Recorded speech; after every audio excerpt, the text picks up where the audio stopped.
Hi guys, this is Mike at tabletby.com and we're here today with the Motorola Xoom and the iPad 2, and we're going to take a quick look at both these devices and see which one is better right now and which is the one we would recommend if you're looking for around 10-inch tablet right now. Of course, this one here on the left is the Motorola Xoom. You've noticed that it comes with a 16 by 10 aspect ratio display, while this one on the right is the iPad, and this one comes with a 4 by 3 aspect ratio display, and this makes the iPad a little bit bigger than the Motorola Xoom. Putting it one next to another, you're going to notice that they're both pretty much the same in terms of length. Actually, Motorola is a little bit longer, but just by an inch, or actually less than an inch, while the iPad is longer here. You can see right here in this particular comparison. However, if you're going to compare thickness, it is pretty obvious that the iPad is a lot thinner than the Motorola Xoom. Also, in terms of weight, the iPad is lighter, but not really that much lighter. There is a difference, but not that big. So I doubt this could be a problem if you're looking to get one of these particular devices. When holding them in your hand, iPad feels quite comfortable. It's okay. However, these sharp edges might be a problem. Might bother you when holding it like this. Especially this is what happens to me.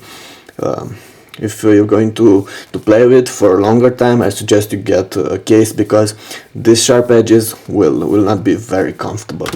However, the Motorola Xoom is a little bit more comfortable to use because of these straight edges. They're not that sharp, and in terms of finishing, you should see that both come with aluminum back covers. Both look quite okay, and I believe quality is a little bit better for the iPad, but the Motorola Xoom ain't bad either. Speaking about screens, on the Motorola Xoom you get a 10.1-inch display with 1280 by 800 pixel resolution, while on the iPad you get a 9.7-inch display with a 4 by 3 aspect ratio and a 1024 by 768 pixel resolution. The 16 by 10 aspect ratio on the Motorola Xoom, I forgot to add this. So you might say that the resolution on the Motorola Xoom is actually better for devices like this, because it will allow you to play HD content and see and get a bigger working area, which is actually quite true. However, there is a problem. The Motorola Xoom comes with a TN panel display, and this means that colors, brightness and contrast are inferior to what you can get on the Apple iPad. You can see here, I'm not sure if you're going to notice that this on the clip, but colors are way better on this device and brightness are way better as well. Let's try and find any particular image, similar image, and have a look. No, let's search for Paris and go to images, and also let's go search Paris on this one and go to images. Okay, Paris. Let's try and open the same image. I believe this one. Browser, Paris.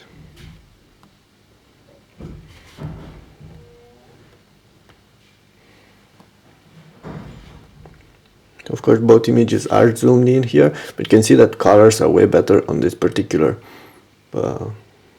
device on the iPad than what you get on the Motorola Xoom. Okay. Also, I should add that the Motorola Xoom seems like a device designed for landscape usage, because it comes with the front facing camera on top and the volume rockers here on the left part. while the iPad seems like a device designed for portrait usage, because it comes with a camera here. If you hold it like this in portrait mode, it's on top, volume rocker here on the right part, button here for quickly going to home screen here on the bottom, and docking connection is here on the bottom as well, while on the Motorola Xoom the docking connection is on the bottom when holding it in landscape mode. Power button on the Motorola Xoom is placed on the back, right here, on its, I believe, the left side, which is quite okay, but we had some problems actually finding it first, and it's not the most ergonomic place to actually put it. On the iPad it's placed right here on top of its right part, and the button is quite nicely emphasized, so it will be actually easier to use for locking the screen and unlocking the device. Both devices come with rear-facing cameras. You get on the Motorola Xoom, you get actually a 5 megapixel camera capable of shooting 5 megapixel still images with flash LED here, LED flash on the back, while on the iPad you just have a standard camera. Stills will be around only 0.7 megapixels, so image quality is kind of poor on the iPad, and of course you get no flash, so you won't be able to shoot pictures in darker conditions. But in terms of videos, both are able to shoot 720p clips. However, once again, details are better for the clips shoot with the Motorola Xoom than for the ones shot with the iPad. There are front-facing cameras on both these devices. However, there's a 2 megapixel camera on the Motorola Xoom and only a VGA one on the Apple iPad. You get two speakers on the Motorola Xoom, so there are stereo speakers, one here and one here, both placed on the back, on the upper side of the back of the device, while on the iPad you only have a mono speaker placed on the bottom of the device, and this might be a problem, especially when trying to listen to music or watching a clip. You're not going to be satisfied with the quality of this particular mono speaker on the iPad, while quality for the speakers on the Motorola Xoom is actually a little bit better. Volume rockers are both pretty easy to use. However, on the Motorola Xoom buttons are quite small and quite difficult to press, while on the iPad they're a little bit better emphasized and easier to actually use. Plus, near the volume rocker on the iPad too, you get a button for you can easily customize for locking screen rotation or for muting speakers altogether. In terms of ports, you get only one 30-pin standard connector on the iPad, the same you had on the previous generation, and this is pretty much all. But on the Motorola Xoom you have a standard micro USB connector and micro HDMI as well, so you can easily connect device by USB or output content via HDMI. In order to do the same things on the iPad, you actually have to buy some adapters and pay extra for them. There is an SD card extension on the Motorola Xoom. You can access right here on the top of the device. Micro SD card extension here. There's nothing like this on the Apple iPad. Also, you can if you're going for the 3G version, you can easily insert a fully sized SIM card on this Motorola Xoom, and you have to crop it if you're going to use that SIM card for the iPad. Let's also take a quick look at these devices, comparing the OS. Like you probably know, you have Android Honeycomb on the Motorola Xoom, and you get iOS on the Apple iPad. Honeycomb is actually an OS especially designed for tablets and comes with a lot of customization options, while iOS is kind of rudimentary. You can barely customize anything about it, but it is, however, way more intuitive and reacts faster, performs faster during everyday use. But this is basically because you don't have that many things you can customize about it. You can add widgets, you can add stuff like this. You can interfere in any way with home screens. So this is probably why it acts that faster. However, on Honeycomb you get 5 different home panels. You can easily adjust and customize. You can add widgets like these ones, and you can get access to pretty much all your basic functions just from the home screen. You can customize it very easily. Like I said, there are a bunch of different types of widgets you can install. Pretty much all the application you're going to install from the market comes with their own widgets. So this is quite definitely quite nice. I'm not going to get into many details about apps because there will be another clip actually showing you comparing the iOS with the Android 3.0 Honeycomb. You're going to find the link towards that clip towards the bottom of this post in the description. However, I'm going to tell you a couple of things because this one uses Android Honeycomb. There are all these Google applications are better designed for Honeycomb than for iOS. For instance, they both use Maps, Google Maps. However, on Honeycomb you get a couple of extra options. For instance, besides zooming out and navigating and stuff like this, which is the same on Android, you get to add the type of layers. You can see satellite view, which you don't get on the iPad. You get points of interest. You can find points of interest which you don't get on the iPad as well.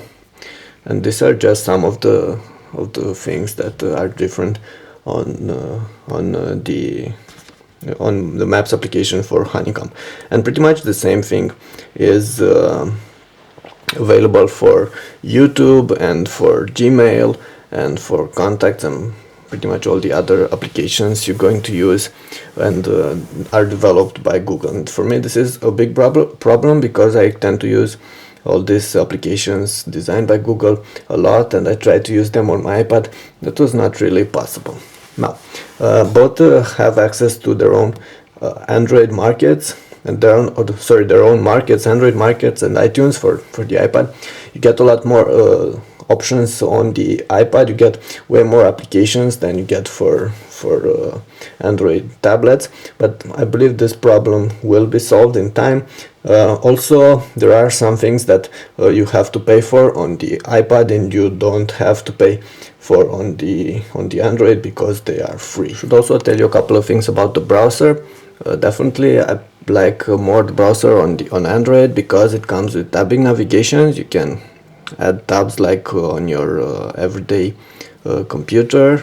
While on this one you get tabbing, but you have to choose from them like this. You have to get to this screen in order to switch between tabs or add a new tab, and it's way easier on the browser on Android.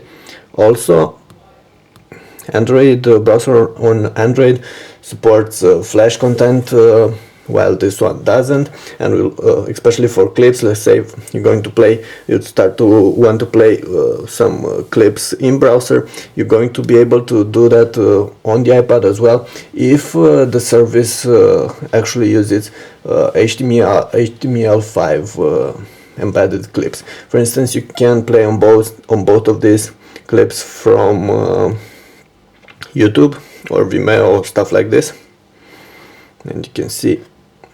Let's find the clip. You can play them on both, but you get less options on the iPad. However, I believe that... Hi guys, this is Mike at netbooklive.net and we're here today with the Asus 1250. I believe that overall the interface is more intuitive on the iPad. For instance, for going full screen, just have to do like this, or on this one you have to press the particular small button to go full screen. And this is not that easy to do. For instance, right now if you want to go back, you just have to press this tiny button here, and this is going to be quite complicated to do this, while on this one it's a lot easier. Okay, sorry for this.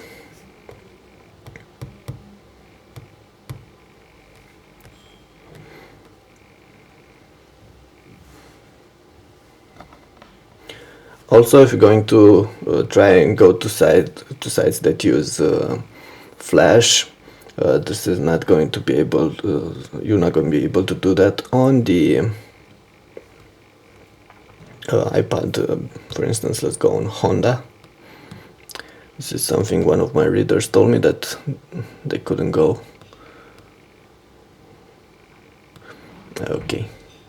at all and go to honda.com, you're going to notice that you have this flash carousel here,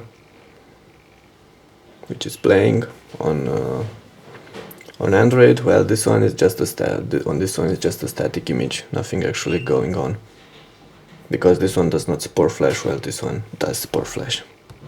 Okay, so this is pretty much all with the browser. Also, should tell you a couple of things about the notification system.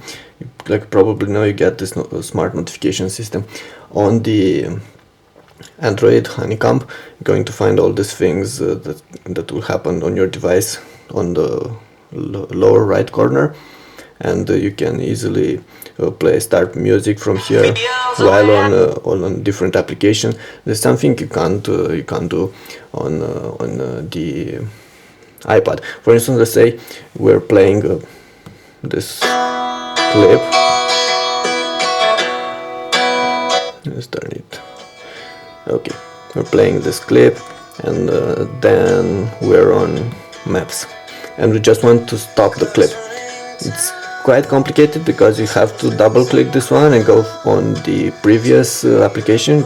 These are some of the previous applications I've already opened. Go to iPod and then press play.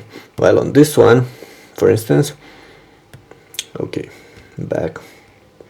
Let's say we're already listening to the clip. So we don't have to get in the actual application to open to start music.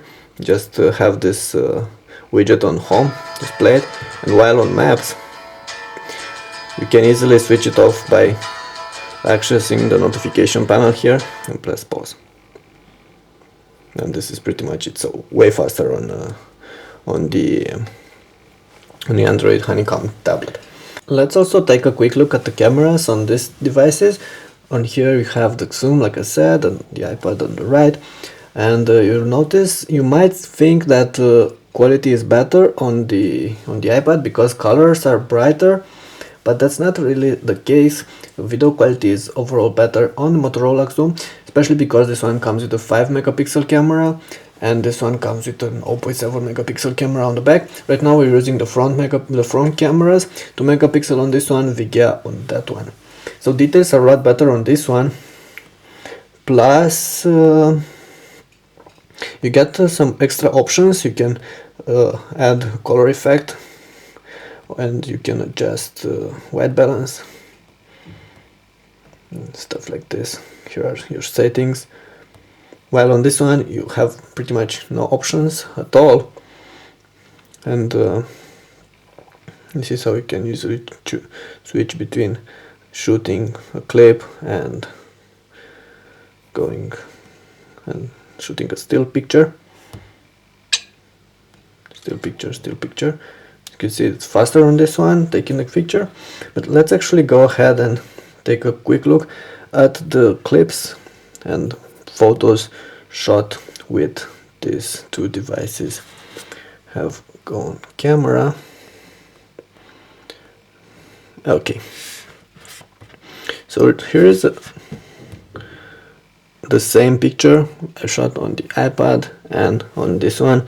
There are a lot more details on the picture from. Let's zoom in. So this is pretty much same level of zoom.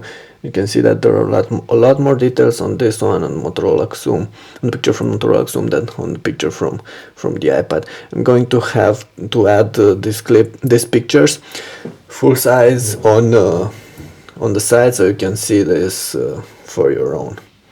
That pictures are way better on this one. And let's also go ahead and find the clip. This is a clip. Let's play it in movies.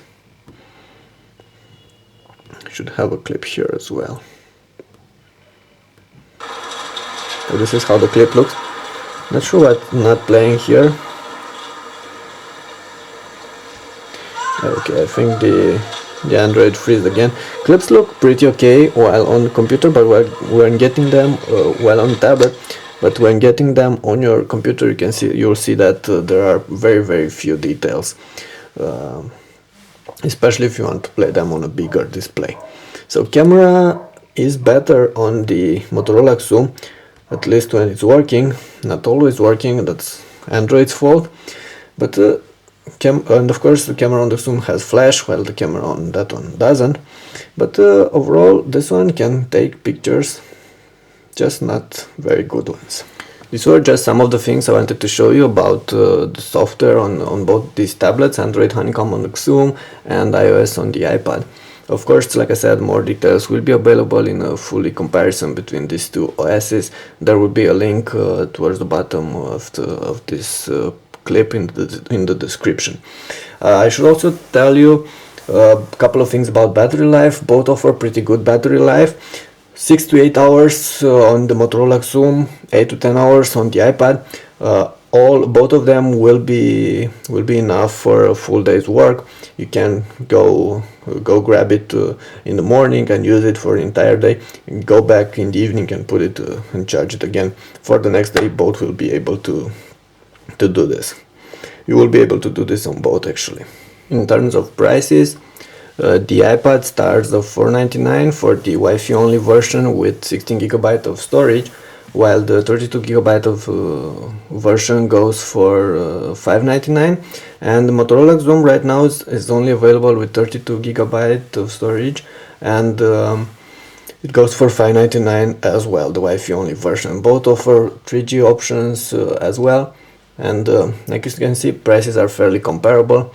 However, there is no competitor for the 16GB cheaper version of the iPad, but Motorola said they're working on a 16GB version for the Motorola Xoom as well, and that one is going to come with 4G with Verizon, probably in the next couple of months. As a wrap up, both these devices are very good tablets, and like I said, there are competitors. I'm not sure if I could recommend one over the other, because both have their own advantages.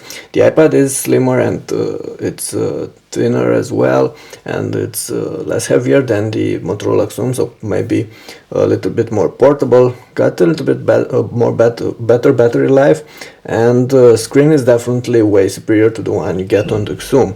However, the OS on the Xoom and all the customizing options you get on it are something I would like to have on my tablet right now. So this is why the Motorola Xoom is also a very good pick as well. However, this is not the best Android tablet right now on the market. There are some others, like the Asus iPad Transformer, which comes with a comparable screen to the one on the iPad. So this is probably what I would recommend if you want an Android tablet right now. Okay, for more details you should go on the site on tabletbuy.com. We're going to find actually the full review, the full comparison of these two devices, and the reviews for both of them, and details on pretty much all the tablets and touch devices existing out there. Thank you, that was Mike at tabletbuy.com with the Motorola Xoom and the Apple iPad 2.